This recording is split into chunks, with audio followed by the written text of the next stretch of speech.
Hello, and welcome to your Soul Awareness, a metaphysical journey of reconnecting with your body, mind, and spirit. My name is Margi Lantos, and I will be your host for this hour. Today we have a very special guest that has returned after many years of being with us with her initial interview, Jan Engels-Smith, who is a shamanic practitioner, a teacher, and a healer since 1990.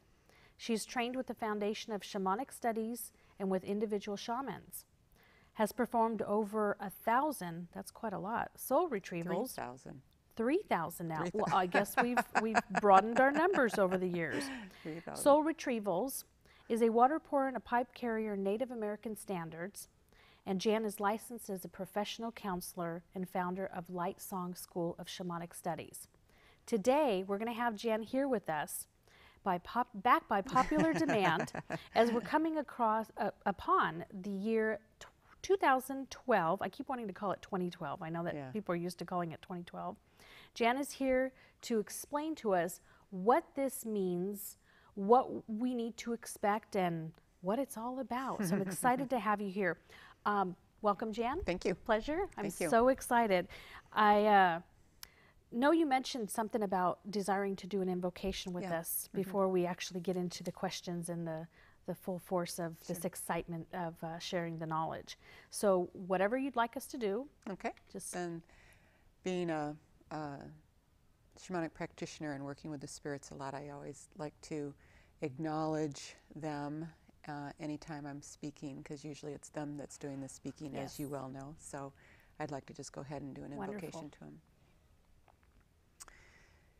In this moment in time, let us lift our vibrations above the density of earth to those areas of purity, of pure light and of pure love, of pure truth and of pure beauty, of pure healing and of pure wholeness, and the pure words that will explain this ascension process that all of us are going through right now and in the continuing years.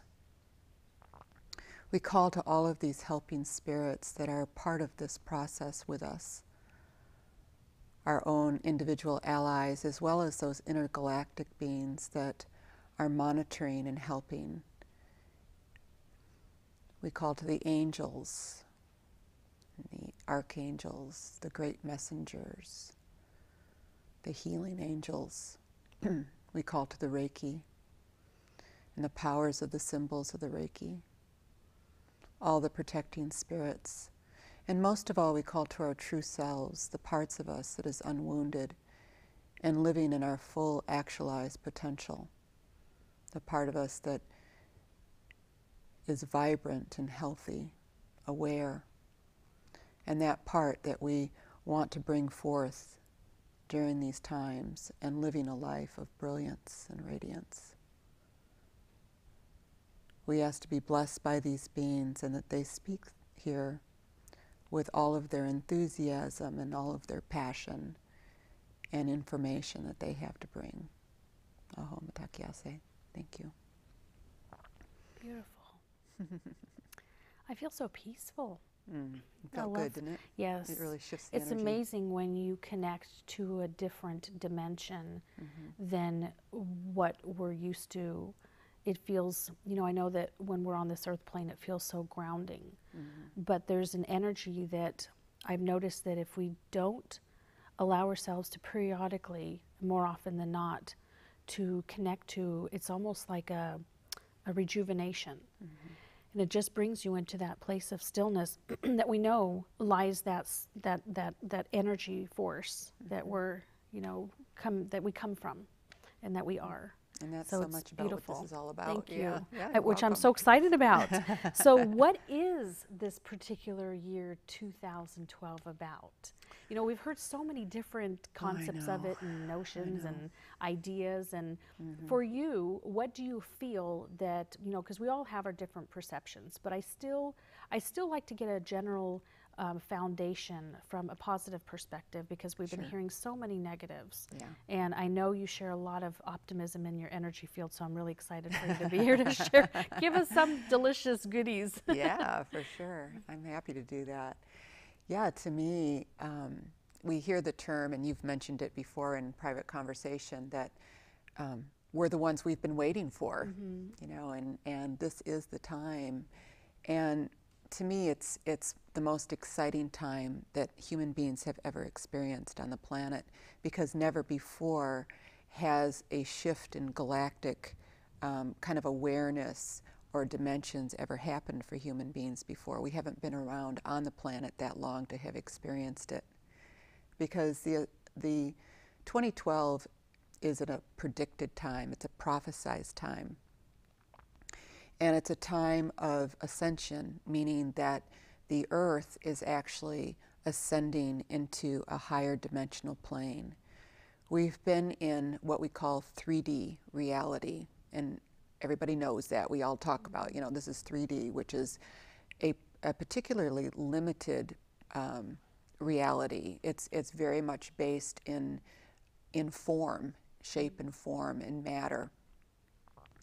And just as you were just commenting about with the invocation, that different dimension that seems to come in when we do that, we're actually moving out of that 3D reality dimension and moving into different perspectives that has to do with acknowledging the spirit realm. And that's actually fourth and fifth dimension. It's a higher dimension. And so it's as if the earth is actually moving into that higher dimension now, out of the 3D and into, like I say, the higher dimensions. It will be actually higher than fourth.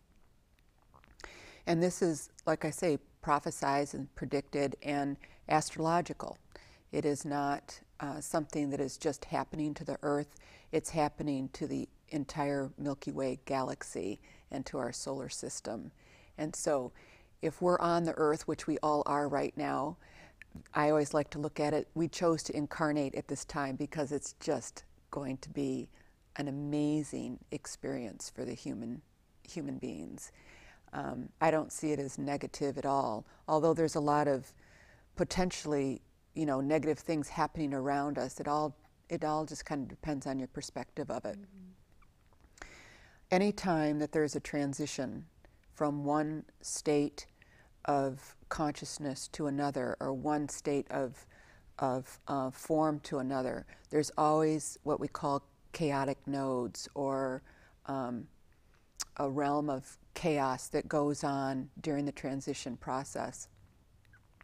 And this summer, when I was at what we call a quest or a practicum, the spirits brought in this great example that I'll try to explain to you right now. But they were talking about boiling water. And you have water boiling, or ready to boil, and you get these little bubbles forming on the bottom of the pan, you know, and you're applying more heat, and then there's more bubbles, and there's more bubbles, and more bubbles. And everything's kind of stable there, and it's moving around a little bit. But then when it hits a certain part of transition, all those bubbles start rising, and they start rising in just like this random, crazy way, and then they pop.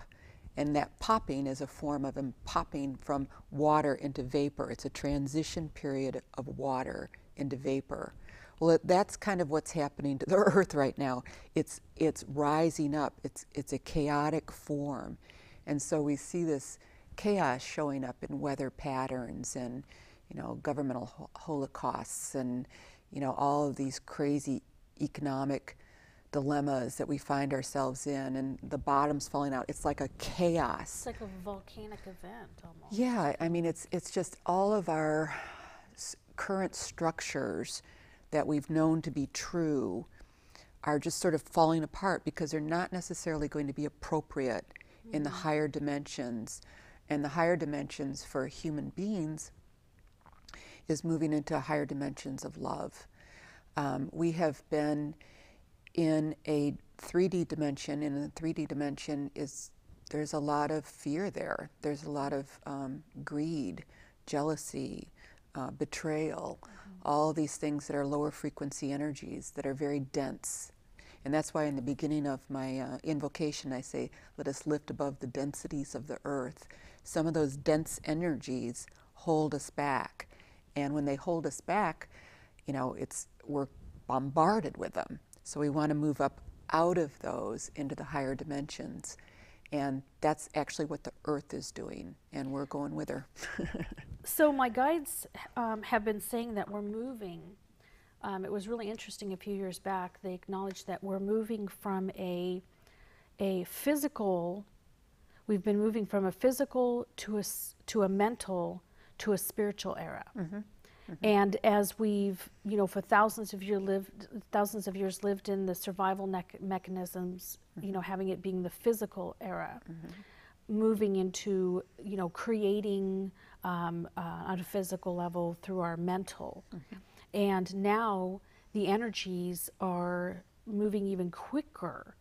So it's like the physical era was much longer than the mental era. Mm-hmm. And the spiritual era that's coming in is literally putting us in balance of what we as co-creators are capable of and are here to be. That's right. So it's very interesting that as we have moved from that physical to mental to spiritual era, how many people are becoming so in tune to what seems to be, what my guides say, what you don't see is more real than what you do see. Mm-hmm.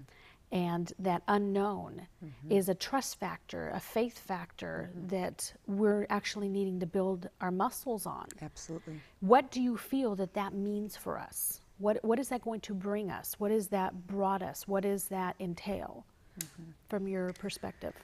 Well, you touched on a couple things that I'm a firm believer in, and that is that we're co-creating, or that we actually are the creators of our reality, mm-hmm. and then we have the collective reality that many people are creating at the same time. And so, with that said, again, in that 3D, in that dense place, it's all about what you see in front of you. It's saying, if I can see it, then I believe it, instead of, if I believe it, then I'll see it, which Wayne Dyer wrote a book on that many mm-hmm. years ago. It's like, if you believe something, you bring it into focus. And that's actually how we do create. When we're creating something, we have a vision of it, we have a dream of it, we have a desire for it. That is not manifest, it's unmanifest. It's in the world of the unmanifest or visionary.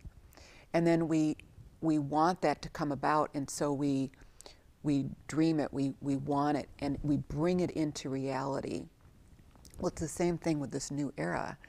We have to believe and that these helping beings are around us, these other dimensions exist. And as we believe in those dimensions, then it actually helps bring that reality to the whole planet, to everybody and everything. Another really interesting part of this is that it's actually another part of our brain. That other dimension that we're talking about, or dimensions, is actually using the right side of our brain. Our left side of our brain is all about 3D reality. Our right side of the brain is all about higher dimensional thought. And so for those students that I have that are real, scientific and, I want to use my brain, I'm saying, become a whole-brained person. You're way concentrated on the left side, which is that mental side that you were just speaking of as we're moving through.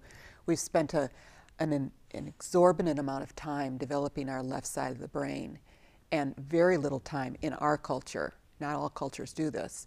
Indigenous cultures develop more the right side of the brain. But in our culture, we develop more the left side, and that's kept us very limited and small, and only being able to perceive of the things that are right in front of us. And I asked the spirits one time, I said, can you kind of give me an idea of how much we actually don't see, like what are we actually able to see? Mm-hmm. And for some reason I thought that they were going to say something like 20%. And I don't know why I thought 20%. It was just some part of me did. And their answer was less than 1.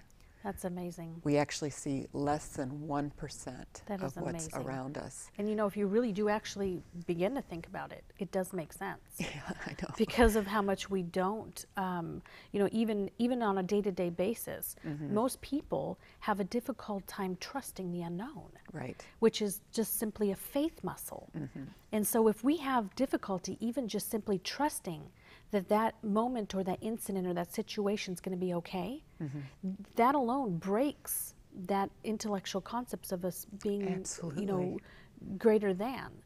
And so it's fascinating to know. In some cases, statistics are always nice because then you know what to work off of. Yeah. Well, and So I was like, whoa, we better get going. We gotta figure this out. And then you're consciously creating. You're consciously putting out the intention of what it is that you want to create, you know, instead of just being kind of thrown around with the whims of other people or the media or however Well, that think works. about it. Even now that we've been in tune with the notion of you know, less than 1%, we can now actually rationalize that. So if we are not as strong believers as we should be, that now that we're coming into the thought of, I always say, I woke up when I felt the experience of saying, I'm a spirit having a human experience. That's right. Because I always lived the opposite. You know, I always thought I people was do. a human living, you know, a spiritual experience. And it's the opposite.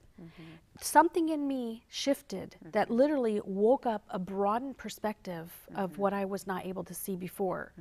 And I felt a great shift of empowerment come through me that allowed me to move forward in life with a totally different, it's like I felt like I was two different people by then. Sometimes I call it spiritual schizophrenia. It's like, wow, this is nuts. What a ride. Yeah. But as you say, that Wayne Dyer said, what we believe is what we create. It's the same thing. We just wake up to realizing we have the modality as creators to manifest what we desire.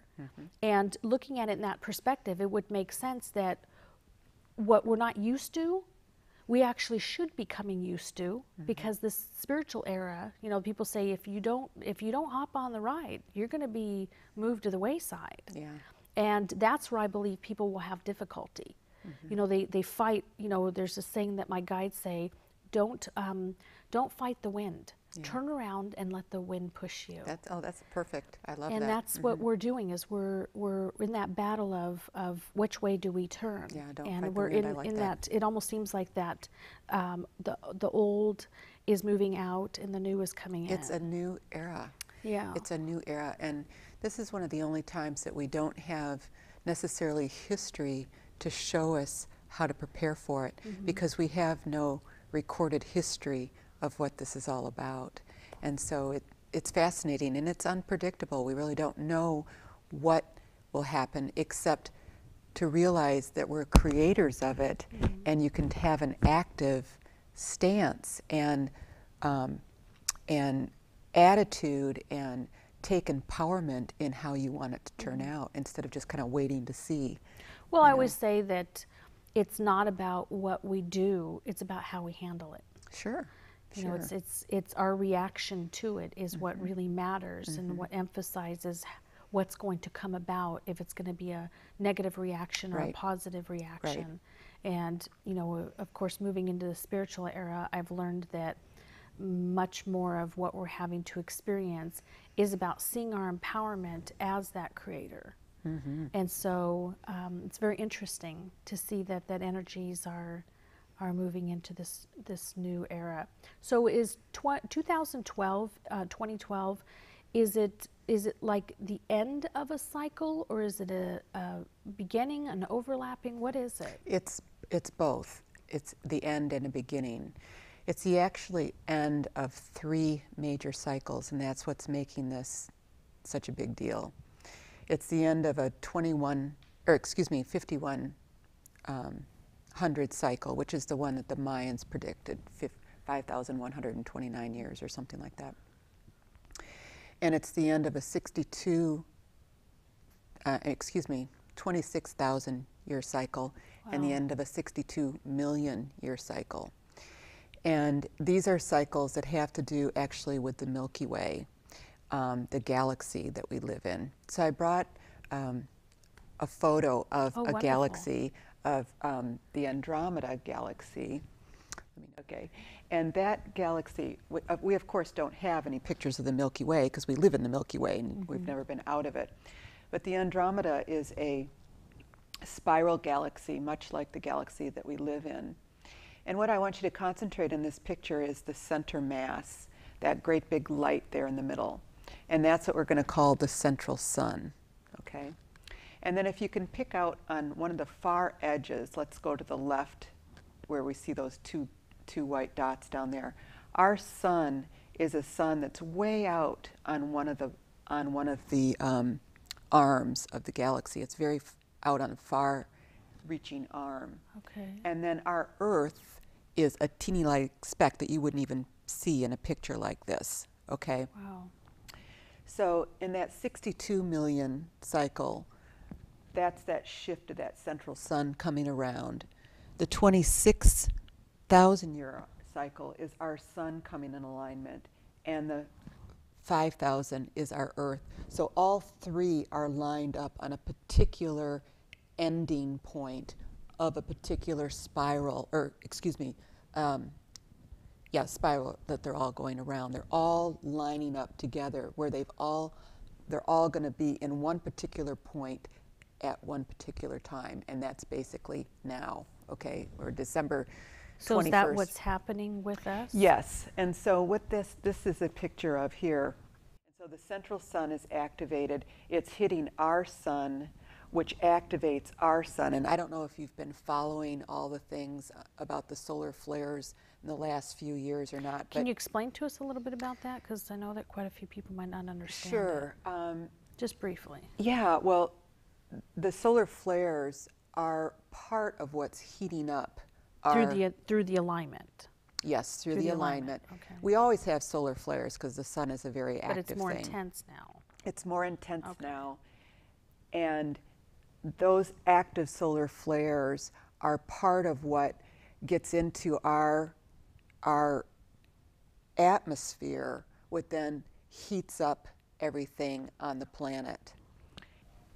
And so in that process of heating things up, you know, we're talking about the ozone going down, and we're talking about, you know, the ice caps melting and all these different things, thinking that it's just the Earth that's doing that.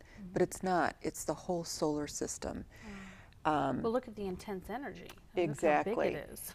It's all coming off of the central sun and hitting our Earth and all of our planets in the solar system.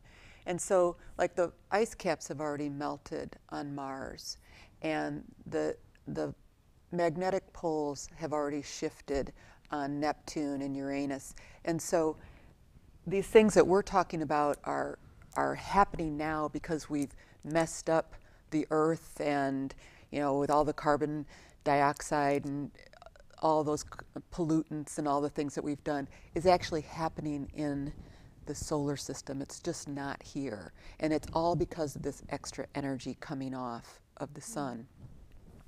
And it's made, in science or in health, they talk about it being, you know, this really damaging thing. You don't want to be out in the sun anymore because of its exposure to you, and how hard it is on your skin, and getting cancer and all this kind of stuff. And to me, the important thing is that if you can buy into that, and you can be in resistance to all of these flares, what happens also in the flares is our communication goes down. You know, people have troubles with their cell phones dropping signals. People have troubles with their computers going out. The military is always having problems with certain radars and everything. And you can pull up weather stations and NASA stations, which I look at all the time to see what's going on with the solar flares. And there's a resistance to them because it interrupts, supposedly, our lifestyle. But the thing that's important to remember is that the sun and the stars and we are all made out of the same energy. We're all electromagnetic fields of energy. And so when these things are coming in at the vast amounts that they are, they can you can be in resistance to it, and it can blow out your system, kind of like cell phones drop calls or something like that. Or you can invite it into your system and actually build up your energy with it. It's all through intention. It's absolutely through intention. And that's part of what I practice, preparing myself for this movement as the world, as the earth is ascending. How can I build up my ability to contain this energy? So what would you recommend that, what would you recommend that we can do for ourselves with this energy? Well, I do meditations with it. I invite it into my body. I invite it into my fields of energy. And I actually see myself almost like when you ask the light to open up and you ask to fill with light, I'm asking to fill with the light of the sun. And I do the same thing when I'm outside. I'm inviting it in. I'm not in resistance to it. I'm not trying to push it away from me or block myself from it. I'm inviting it in. And the inviting of it in is building up my ability to hold that kind of power. This is not just happening randomly. It's not just happening, to a few people on the planet that are going to work with it. It's happening to everyone. And it's like you want to pay attention. It's not just about the spiritual awakening. It is a galactic shift of our planet. That's really what's going on. It's a galactic shift of the planet into a new dimension. And what are we going to do about it? How are we feeling the symptoms of that happening? So inevitably it needed to happen. It's part of the cycle. It's part of the cycle. The earth is evolving, the sun is evolving, the Milky Way is evolving, just like we are. That's the thing about shamanism that's always so exciting to me, is that everything is seen as a soul or a spirit having an experience. Everything incarnates, everything has a birth, everything has a death, and everything has a lifetime in between. And so they have their own life evolution just like we do. And so the earth is having hers. She is ascending into a higher dimension. I see. And so we're on her, and so we're going with her. So we really have no choice but to jump on the ride. You have no choice unless you leave the planet. If you want to leave the planet, then you leave the planet. But if you're on here, who the heck knows where we go after that? Maybe we'll sit up there and look down on it like a show. I think that that's the part that always fascinates me, is human beings have this idea that they're in control of everything and that they're, deciding to ascend or not ascend or whatever they're going to do, not realizing that there's a whole universe out there that's also in a process. And we're part of that process. And we're experiencing that process all the time. And a lot of the things that we go through, maybe being irritated or happy or joyous or whatever, we are being affected by the things that are happening out in space. They're happening out in the universe by the stars. And people don't realize that. It's not astronomy or astrology, it's just energy coming off of things and hitting the earth. And since we're energy systems, we're going to be affected by it. So you say that spirit has a divine purpose. Yes. What do you feel with this, the connection of the energy that we're moving into, of how it relates to that divine purpose? Well, to me, the divine purpose of spirit and the divine purpose of all life is ascension and moving forward. It's evolving. It's reaching a state of what we would call divine awareness. Now, human beings struggle with this because they've developed an ego. They're always in resistance to things. But if you didn't have an ego, you would just be evolving and going along with no resistance. It wouldn't make any difference. Yeah, this is actually taken from the book called The Hathors. And it was written by Tom Kenyon, and it's on, I think, page 93. I wanted to make sure that you could see sighting there. But this is a spiral up a pyramid. And what the Hathors are talking about here, and the Hathors are a group of intergalactic beings that are coming to the planet right now and being channeled through Tom Kenyon, because their planet went through what we're going through right now, and they're helping us. And so they outlined to make sure that you have a stable foundation as you try to go through the ascension process. You have to make sure that you're stable, because if you're not stable, it's going to topple. And that means that every corner post there has to be dealt with and in a good place in order for the spiral to be able to go up without toppling over, because one place is weak. Oh, I Does that see. make sense? Yes. Okay, and you can actually start in any of the corners with your spiral, but they all have to be stable in order to really support you in your ascension process. So what are the corners? I know we're having a little bit Sure. of a hard time. The corners seeing that. are, I'll start with the right in the back, the relationship with the elements. Now that's probably one that a lot of people, if they're not studying some sort of metaphysical thing, wouldn't pay a lot of attention to. But the elements are the things that give us form. And there's, of course, the things that we know of in their physical form as far as fire, earth, water, and air. But there's also like a metaphysical definition of what they mean. And so it's honoring this. Shamanism is really about honoring everything, respecting everything, yes. Revering everything, and realizing that we're not, as human beings, we don't have dominance, and we're not more important than something else. And so it's that reverence to the elements and all the things that they give us, because they give us life. You know, the spirits always say the first element that you meet when you come to the planet is air. And she meets you, she greets you, she fills you up. And it's the last one to leave you when you die. She loves you. She stays with you to the very end. You know, and so it's this beautiful relationship that we have with the element of air. And being in reverence and cognizant of that relationship is part of being aware. It's part of being awake that, wow, there's more going on here than what I think I know. Right, you know. right. Oh, we'll bring it back up here in a second. Here it comes. Okay.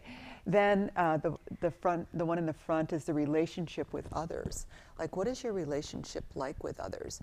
I know a lot of people that talk about being on this, you know, great big spiritual path, and then they have lousy relationships with other people. I have noticed that in the Yes. You know, and like, what's that all about? You know, and so and I'm not saying that you have to absolutely mend all bridges, but what is that attitude around them? Where are you sitting in that relationship? And being very honest with yourself in what that has to do, because that's all part of, if you're going to have a stable foundation to ascend in.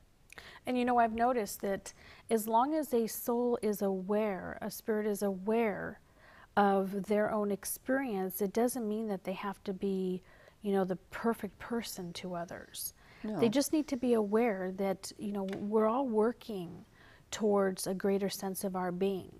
You know, some souls move a little bit faster than others, and that's normal. But I always find the key factor, as long as you are aware.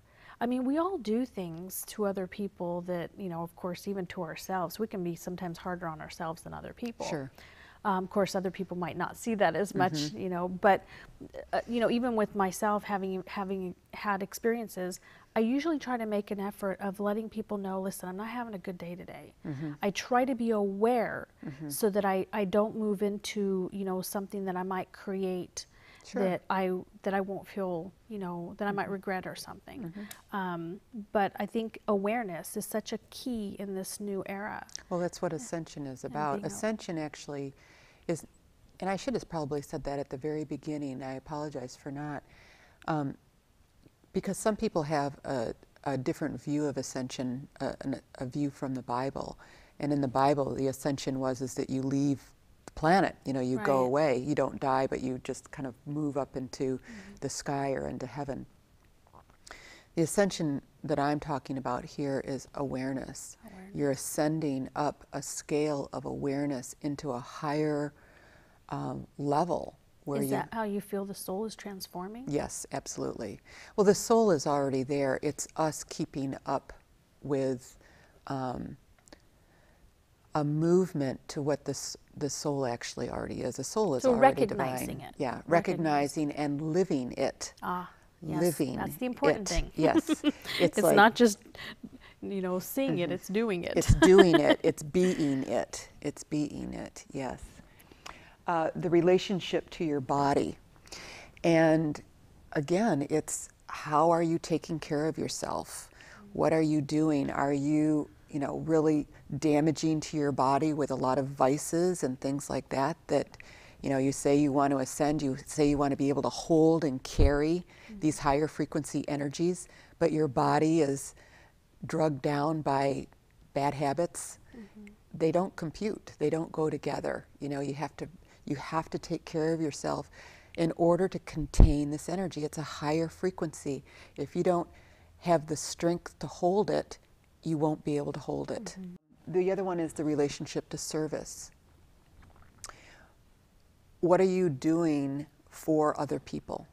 And it doesn't mean that you have to have a career in it, but are you conscious of other people's needs? And are you doing something about it? Are you providing some sort of a service?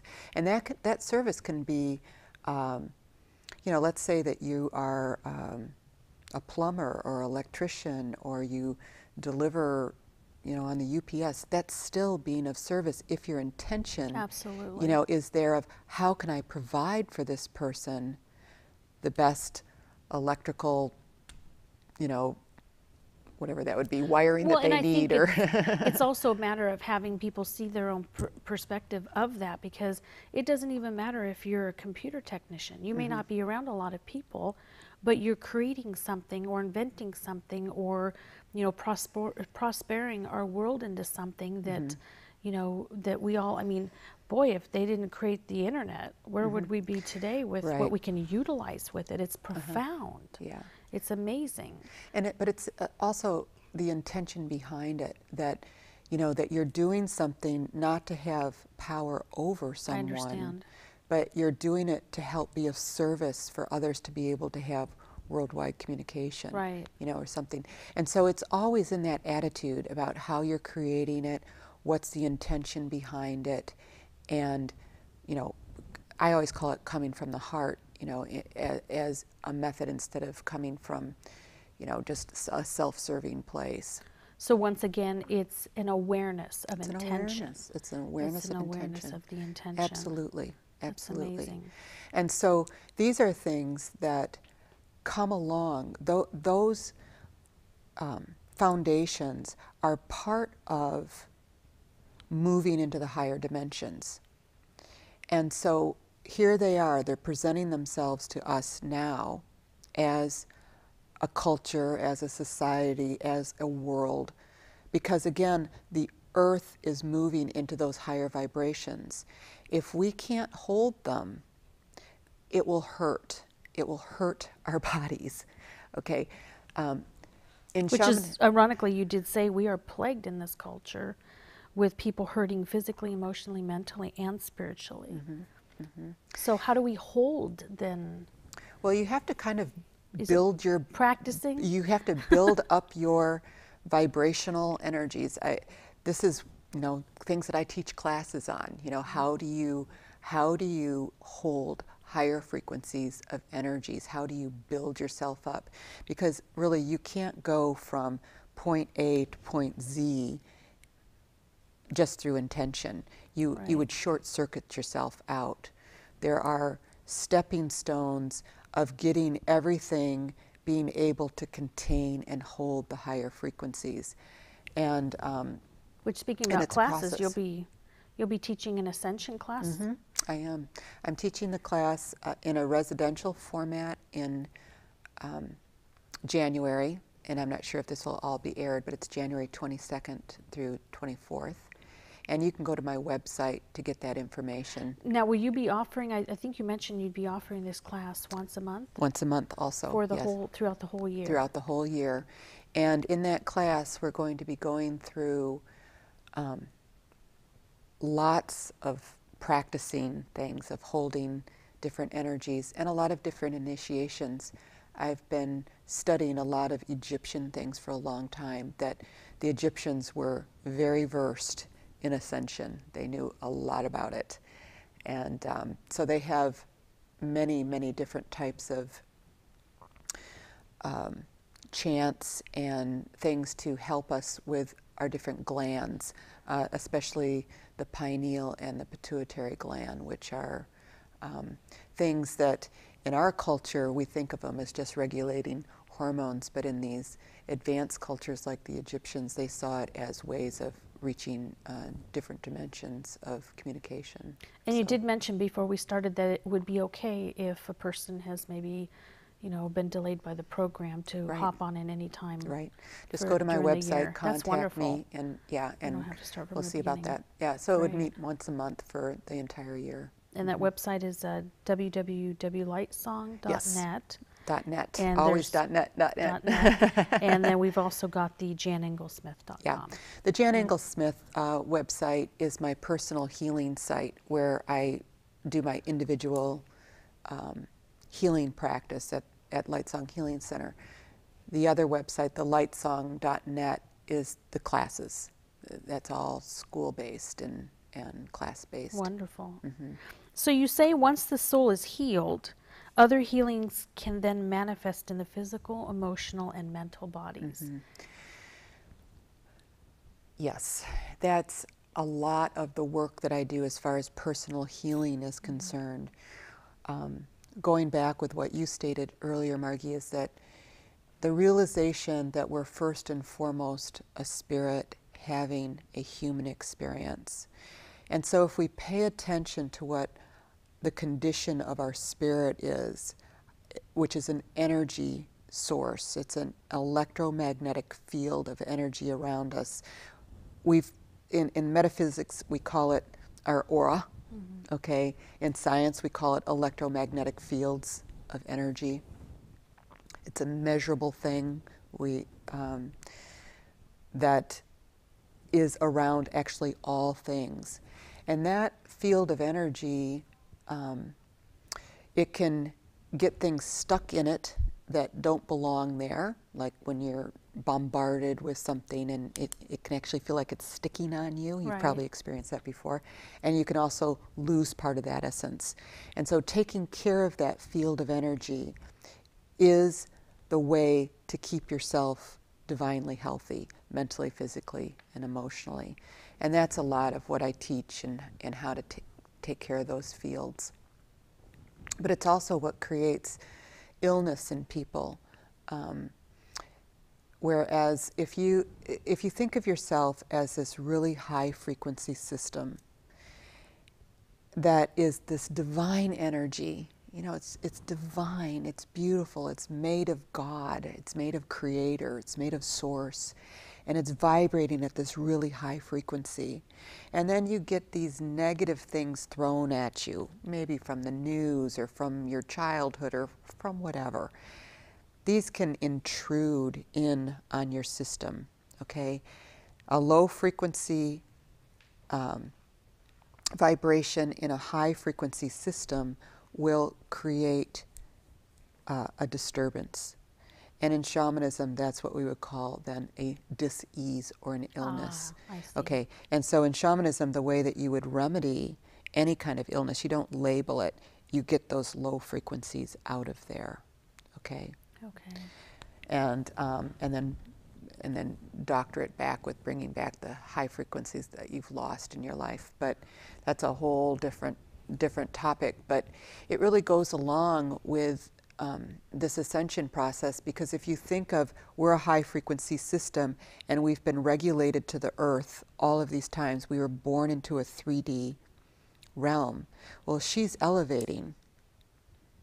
And so we've got to elevate with her, or those frequencies are not going to be a match anymore. And that's what I was talking about. They will hurt. They will feel uncomfortable.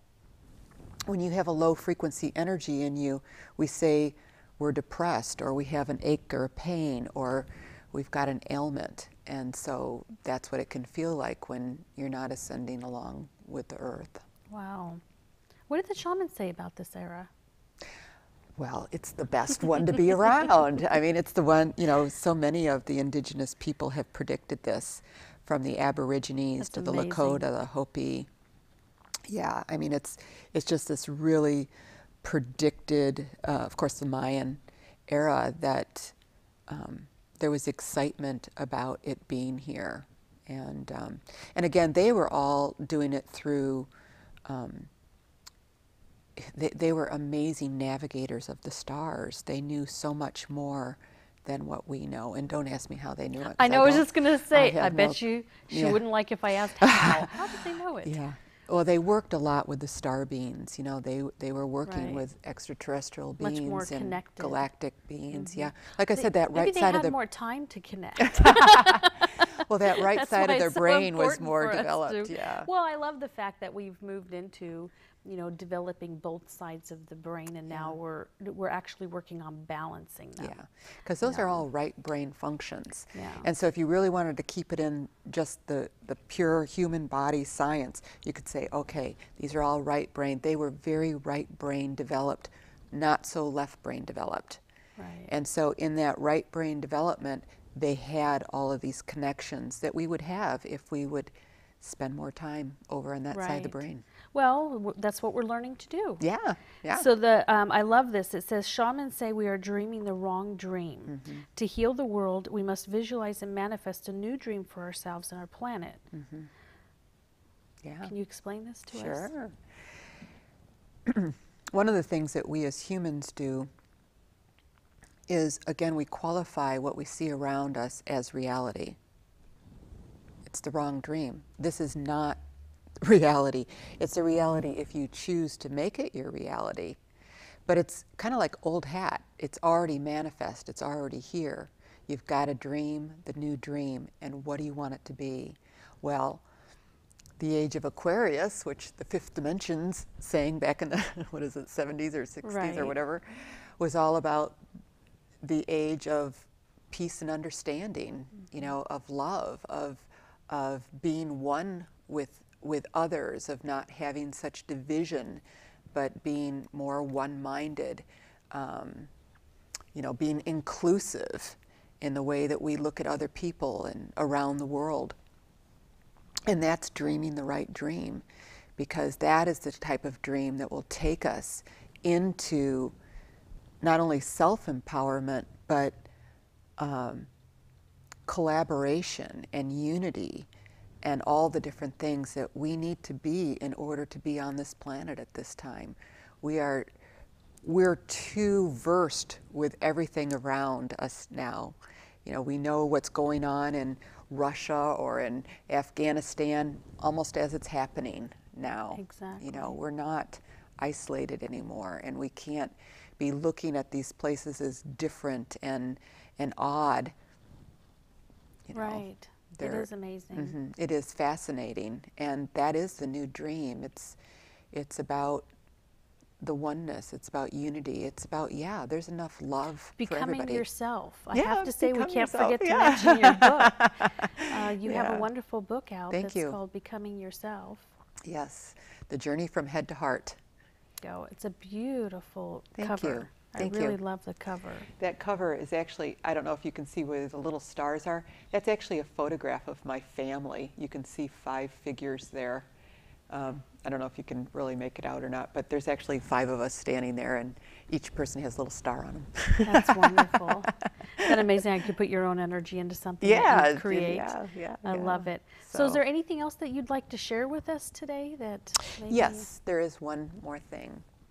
But the spirits have been very clear with how, if you don't do anything else, if you're a little overwhelmed with what am I supposed to do, what am I supposed to do, they said appreciate. Appreciation is one of the highest levels of energy that we can have that will catapult us up into the higher dimensions. And everybody can appreciate things.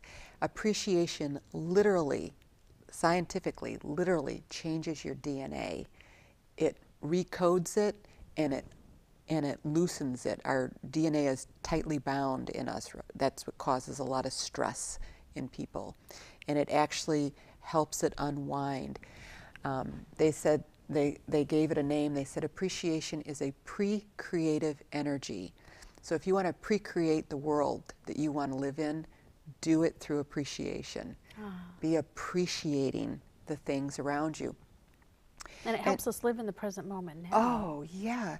And like, it's basic, you know, like right now, people that are watching this, they have the luxury of having a television. You know, if they didn't, they can see. Exactly, and learn. They can learn, they can read. You know, these things that we take for granted that we have, that are so valuable. It's been a wonderful, just such a gift to have you here with us today. Oh, thank you. It's always been fun. Wonderful. So for those of you that would like to connect with Jan, you're welcome to visit her at her website at www.lightsong.net, or if you're interested in having some work done for yourself, janengelsmith.com, and she's at 503-669-3013. And it's just been, I'm so happy that you were able to bring this energy of what we've been so wanting to clarify, what's been going on. It really made it very simple. Did it? You know, so I could talk. I mean, I know. so I wish we could have another information. program on it. Why have to do that? Yeah. Maybe for the year 2013, new beginnings. Yeah. So for those of you, we also have our monthly gathering at Health Quest. And this is each Wednesday, second Wednesdays of each month, October through May, and it's at 1330 Southeast 39th in Portland. You're welcome to reach us at 503-722-8631 or spiritualbridges.com. And we do messages and audience readings from 7 to 9, and occasionally some guests will pop in as well, going beyond at Health Quest. So thank you. Oh, you're welcome. Thank you. Thank you. It was really a pleasure, and I for hope I explained it okay. Yeah, it was perfect. I was so mesmerized that it just brought me into a place of literally knowing I'm in that energy field of what we need to create. So for those of you, hope there was some interest that maybe you might have been piqued by, and if you're also interested in taking some of Jan's classes, you're welcome to visit her website. Until next time, Yep. It's been a blessing. Namaste. Namaste.